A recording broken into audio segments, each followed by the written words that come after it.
can do, if it's all right with you, is I'd be happy to give you an overview of the report first, and then if you have questions, which I'm presuming you do, we can jump into those if that's okay. Okay, that's good. Okay. So basically what we ended up doing for you and your husband here, or I should say you and your ex, is looking at all of the records and the record for each of you, and the fact that you have what's called dual entitlement. So you have some availability for receiving spousal benefits as well as an ex-spouse. And so we calculated all of the options for you between those two records. And if you actually take a look at page 4 first, we'll start there with the suggestions and what you should be doing at the present time. And then there are also a couple of other alternatives that we put into the report here for you as well. So we can talk about those. Okay. So basically, on page 4 to start out with, as you can see there, the suggestion is that you start claiming benefits actually at 65 and 10 months, which I believe, if memory serves me correctly, from your birthday is pretty much right now. It's in August. Yeah, your birthday's in August, so 65 and 10 months would be June here. And when we ran the numbers for you, this is actually what works out to be the highest benefit that's available to you over the long term. Basically, it comes out to, and what we want to be comparing is what you see under the what's called expected lifetime benefit using this strategy. If you see the $599,320 there, that is what's most beneficial for you over the life expectancy utilized, which was basically actually at 90 here in this case, but I guess he had put in as the life expectancy. One question I do have, though, for you, Susan, about what you see here on page 4 is, what is your current work situation right now in terms of work? I'm working full time. And what are you earning from that job right now? It's about $35,000. $35,000 a year. Okay. Because that probably will actually impact the recommendation here slightly. Bear with me just one second. Right. Okay. Got it. Because there's something that's called the Social Security Earnings Test. Basically, if you end up working and receiving then a Social Security benefit under your full retirement age, which is 66 for you, it's basically in August, what ends up happening is that the Social Security Administration starts using and implementing its withholding system in order to make sure that basically when you're subject to the earnings test, they withhold $1 in benefits for every $2 that you're over that test. So I'm just actually putting in here that you're receiving the $35,000, and my guess is it's probably going to shift the strategy slightly. So bear with me one second here. I thought I was past the age at 66, so I had to worry about what I was making, or I didn't have to worry. Yeah, at 66, you don't have to worry anymore. So as soon as you reach August, this earning test goes away entirely. And in the actually that you turn 66, you should actually probably be fine at this level because the earnings test goes up in the year that you turn 66.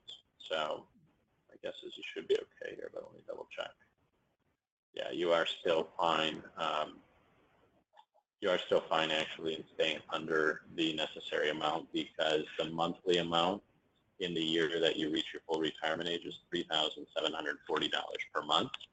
And at $35,000 a year, my guess is you're not exceeding that $3,740 per month. Is that correct? Yeah, I mean, if we do most months, yeah. I mean, my base salary is 32, but I have a small bonus thing, which if I get one every month, it would be 35,000. So some months we miss it. We miss our quota. So. But are you pretty much under the 37.4, or it's just say $3,740 per month? Yeah. Okay.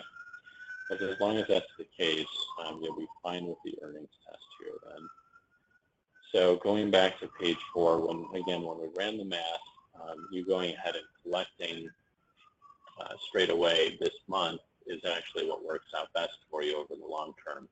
You would end up getting about $1,327, as you can see there. And I do want to direct your attention, though, to one other alternative that's on here, just so we can talk about this, because this is another option for you. The numbers don't work out quite as favorably over the long term, but I do want to point it out. It's actually going to be on page 10 for you. It's going to say on that page your second alternate Social Security strategy, and I'll just explain how this works. Okay. So when you're there, okay. Yeah, so I'm there.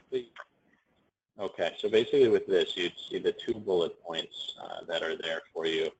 What this is doing is it's recognizing the fact that you're actually, when you reach 66, one option that you would have is to actually file what's called a restricted application for spousal benefits only. So you'd be able to basically get an ex-spousal benefit of about $1,344 per month as an ex-spouse. And then in conjunction with this, claiming, again, using the life expectancy we mentioned before, the second step for you under this strategy would be to claim at 69, and you'd end up getting, at that point, $1,377 per month. So the idea here is basically if you get the spousal benefit in the meantime, you would also accumulate what are called delayed retirement credits on your own record. So between the age of 66 and 69 in this instance, your benefit would continue to go up by about 8% per year. So it basically ends up boosting that amount for you, so that when you do go ahead and claim at the age of 69, it would end up being that slightly higher benefit, not a huge amount here, but it would be slightly higher over the longer term. Can I stop you right there? Because my thing that I got from Social Security just a couple of weeks ago said at age 70 I would get about $1,607 a month. Okay, 1,607. Okay, let me take a look here. Yeah. Instead of, right now we get 1111. If I waited till 70, I would get 16. It was 1606 or 1607, one of those. Okay, at 70, you said, right?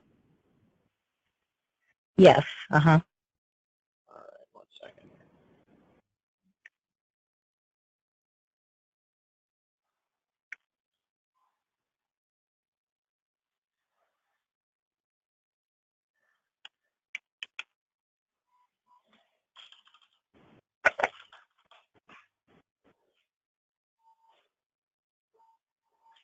Do you happen to have a copy of that statement in front of you, Susan? I forgot to bring that with me today, but I have it at home, and I'm not at home right now, but I do have it. Okay.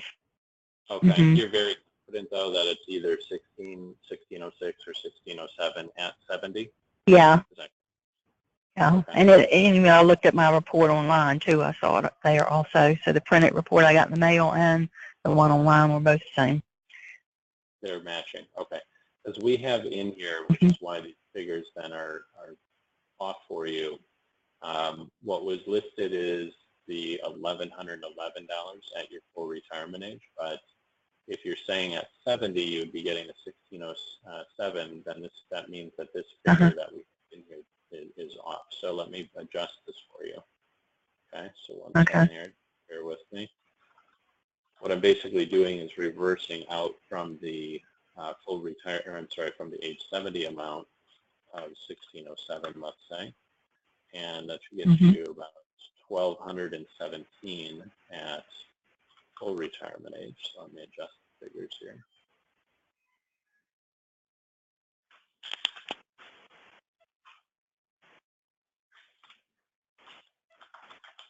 Just double checking that math again, just to make sure. 1328.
I'm just looking, Susan, at some of the cash flows here for you. Just bear with me if you will. Okay. That's okay. Thank you. And I don't know if this makes any difference, but you're assuming everything on my ex-spouse taking Social Security at age 62 years and 1 month, right? And I know he didn't start taking it until, till much later. So, yeah, because we were still married at that age, and I was handling all the money, and he was not getting it. And he turned 65 a month after we got a divorce. And if he started taking it, after then, of course, I didn't know, but he was at least 65 before he started taking it. So at least 65. Okay, that is one thing that we want to. And I think and I think when he was born, full retirement age was 65. So he was born in 39. So yeah. Yeah. Okay. So you're pretty confident though that it was 65 because that will. Well, yes. Uh-huh. Okay. Yeah, I'm almost certain. I don't, after talking to that Social Security guy the other day, I don't think he waited till 70 to start taking it. But I know we got a divorce a month before, or 2 months before he turned 65, and he was not taking it 2 months before he turned 65 because, like I said, I handle all our money at that point. So. Now, let me ask you a quick question about from what you know in terms of your ex as well, in terms of life expectancy, and if you know any of his family history or that sort of thing, whether there's been longer than usual or longer than average life expectancy or average, or what his medical condition is. Do you have any sense as to whether he's above, below average? Well, he's probably below average because he has stomach cancer. And he's not doing well. I mean, he's lost because he's a rather large man. He's probably lost over 200 pounds, and he's been a heavy smoker his whole entire life. And he drinks like fish, and now he's got stomach cancer. So I understand. Think I'm not. He's not healthy. His dad died pretty young. His mother lived like till her 90s. But okay. All right, because for someone born with basically his date of birth and also obviously his gender, his life expectancy is 87 and 10 months basically. But with what you're telling me, we reduce that. That's an average life expectancy that's expected for his peer group. But if we reduce that because of the things you just mentioned, do you think that something more along the lines of 82, 83, compared to that 87, it would be reasonable, or what? Yeah, I think so. I'm thinking so because, I mean, in January, I haven't talked to anybody about him since January. Obviously, he and I don't communicate anymore, but when I talked to some of his good friends in January, they were quite concerned that, he wasn't going to be around that much longer. But then I understand he's feeling somewhat better now, and he actually drove himself up somewhere when he's on the board at the bank, and he actually drove himself to the board meeting last week. So, but that's hearsay. So that part is. I understand. So, but I can't. I might be totally wrong, but I just think with the way he's lived his life and how he's taken care of him, and with his medical condition at this point, I don't believe he's going to make it to then. But who am I to say? So sure. I mean, he's going to be 78 in July. So, I don't really know what his prognosis is. Nobody's actually told me that, but. Right. Well, so these are some considerations for you. Basically, if you were telling me that he was going to live, quite a long life in your opinion, or above average, or had a good shot at that at least, what I would normally be recommending then is for you to actually take the spousal benefit for the restricted application at 66, and then let your benefit continue to grow, because essentially what we'd be trying to do is get you those extra delayed retirement credits, and then switch over at 70 to get the full amount, that $1,607. So under that scenario, you'd get $1,344 basically as a spouse from 66 to 70, and at 70 you'd switch over to get the 1,607. But what's likely to happen, given the relative birth dates for the two of you and the fact that he's older, what happens is that you're likely going to be in a position of being able to switch over to a widow benefit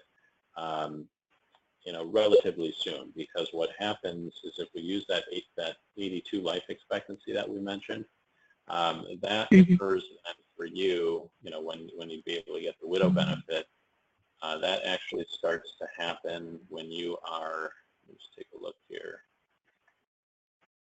2021. Well, I'd be 70 probably. Yeah, exactly. You basically 69 and 11 months is how it works out specifically, with him being 82. But you would switch over basically to the widow benefit under these projections. So that's why I'd be more inclined to suggest that you actually take your benefits at 65 and 10 months, because the earnings test shouldn't be a problem. And you're not going to be in a position in this case necessarily of benefiting from that 32% increase in your own benefit, because of what we had mentioned. And the math works out slightly better by taking your own benefit as opposed to the spousal benefit, because essentially you get the $1,327 for June and then also for July, whereas if you go ahead and take the spousal at 66, you do get a slightly higher benefit, but basically you wouldn't get that $2,654. You wouldn't get the June and July benefit there. So it takes you, there's only, what is that, I think about let me do some math here, it's about a $17 difference, and so that would take you about 13 years to make that up. By getting the spousal benefit at the $1,344, and as we talked about, it's quite likely that you'll be switching over then, sooner rather than later, to the higher widow benefit. So. Well, the only thing is my Social Security, says I'm gonna get 1111 if I take my benefit at age 66, not the 1320 something, the 1344, whatever that you're talking about. Yeah. It says I'm gonna get 1111, not. Yeah. That's based on your record. So what's happening is, because when you file, so let's say you file this month, what occurs is that you're eligible on your record, but then you're also actually eligible for what's called a supplemental spousal benefit as well. So part of that, where that 1327 is coming from, and why it's higher than the other figure that you're mentioning, because part should be actually as a spouse as well. So. Okay. I didn't know you. I thought you were telling me to file. We file like on my benefit. I didn't know you were talking about the spousal part too, which makes up the difference. So what's happening here is that you should get about $125 actually as a spouse. So you're getting a slight spousal benefit as well, because he's already receiving his benefits. So you're able to get that supplemental spousal benefit as well. So that's why the numbers are higher as a result. Okay. So I'll send you a revised report when we get off the phone here, but that would be my recommendation to you is, to go ahead and get you filed this month so that you get the benefits for June and July. The filing would have to be, the only considerations that the filing would have to be done no later than June 30th in order to qualify for June. Otherwise, what happens is that they'd only be able to look then at July. You can't, because you're under your full retirement age still, technically up until August, you can't actually go backwards. So it have to be done in June in order to qualify for June. But I can go ahead and get, you said, for June and July? You can, exactly. And then you'll just continue on, receiving that benefit until you make the switch as a survivor. So, when you should, in some way, shape, or form, try to, whether it's through family members or maybe friends or however you normally hear about your ex-spouse, as soon as you you're in a situation where you qualify for a survivor benefit, if that's under 70 years old for you, so if you're less than 70 when he passes away, I would suggest that you call us back and give me a call back, and we'll rerun the numbers, because there can still be some other options for you when you're prior to 70. If it occurs after you're 70 years old, you would want to make the switch over to the survivor benefit immediately in order to start getting that higher benefit there. So the other advantage, by the way, to point this out, the other advantage of actually signing up in June as opposed to doing the restricted application in this particular instance is that if your spouse does pass away, what Social Security will do is they will actually, because you're receiving that supplemental spousal benefit, if you recall, you're getting a little bit from his record under this scenario, they will actually send you a letter as well and notify you that you might be eligible for survivor benefit, and so they'll kind of keep you posted on that. They only do that when you have eligibility as a spouse, which you would in this case. You would have some benefits from his record, so they should proactively actually notify you in this case.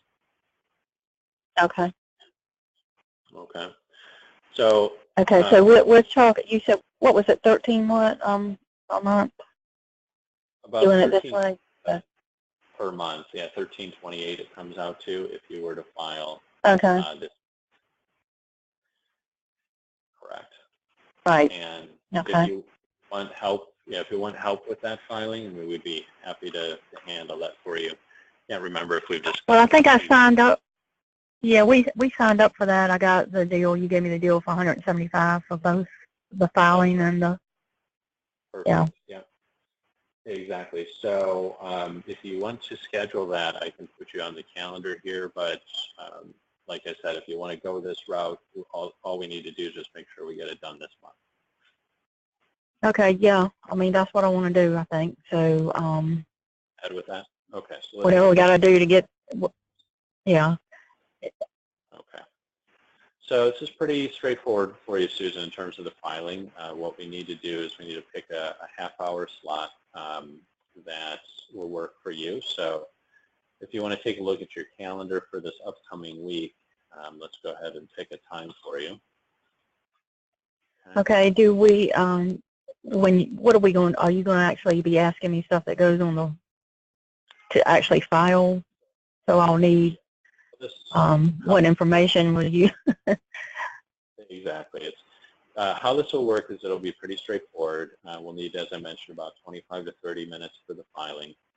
The only information that probably will not be off the top of your head is perhaps your ex-husband's Social Security number, if you can try to have that available. Okay. It's not required, but it's helpful if you can have it. But we still. I have it, so that's, yeah. Okay. Yeah. Then secondly, the other piece of information that's probably not off the top of your head is the bank account routing number and account number where you want the funds deposited. So if you could just have that, we'll need that about halfway through the application. Okay. Everything else is pretty. So I just need those. Yeah, we'll take care of all the special documents that need to go into the application for you. And then there was something else, I mean, and I have it, is the copies of my divorce records and marriage. They may need that. Stuff. Yeah, they may or may not need that. We will know for sure from them once we actually submit the application. What happens is there will be a confirmation screen that we'll be able to take a look at, and they'll let us know there on that screen if they need additional documentation. So. Okay, I have it. I have all that. So. Okay. You don't need it for the and then file. It's only if they request it. Okay. Okay. Well, I've got it if they need it. So, the other, I had one question. What happens if I remarry? Does that screw everything up? So. Let me take a look again at your age. No, it's not going to matter actually, because for purposes of at least being eligible for benefits based on your ex-spouse, because you're over 60 years old. And when you're over 60 years old, what happens if you remarry is that Social Security basically ignores the remarriage for purposes of which record you choose to receive a survivor benefit on, or a spouse benefit. You're able to, let's say you go ahead and remarry at this point, you would be, and then your ex-husband passes away when you're 70 years old, let's say, you would still be able to receive his survivor benefit even though you're remarried. So that won't be a problem for you. The only thing that you have to take into account is that once you do start to receive a survivor benefit based on a spouse, they don't allow you to switch records. So if you're remarrying somebody that has a higher earnings history, it looks like your husband had or your ex-husband had a pretty high history though. So you're probably right up near the max. But the point being is that once you start receiving a survivor benefit, you cannot switch to let's say that your second husband passed away also. You could not switch to his record as a survivor, but you probably wouldn't want to in this case anyway, because it looks like your first husband here had a high earnings record. So you'd want to stick with I'm thinking he probably is at the max amount you can get, pretty close anyway, and if he'd waited probably, if he'd waited till like he was 70 to get it, he probably would have. I think there's another level that it goes up, isn't there? So, but he didn't wait, so which it didn't affect him that much because he has plenty of money, but it would have helped me. So whatever. Okay, well that's okay. And correct me if I'm wrong, Susan, but you're on Eastern time, right, for this appointment that we need to Yes, I am. Yes. Okay. So let's take a look at your calendar for this upcoming week. If you could let me know a half-hour time slot that works well for you, and I will try to confirm it. Yeah, I mean, I can do it at the same time, like the 1:45 time is usually good for me. Thursday the 22nd at 1:45? Yeah, I mean, I can do it other days, too. I just said this time of the day is good. So if you had something before that or... Yeah, no problem. No, we can do, that's fine. I just checked the schedule on this end. We can do next Thursday then, the 22nd at 1:45 for you. You'll get a confirmation 1:45. Filing appointment. And as I mentioned, just be sure you have the bank account routing and account number where you want the funds to go into. Okay. And his Social Security number. And his Social Security number ideally, but it's not required. Okay. All right. So that's everything. I will talk with you then next Thursday, and if you have questions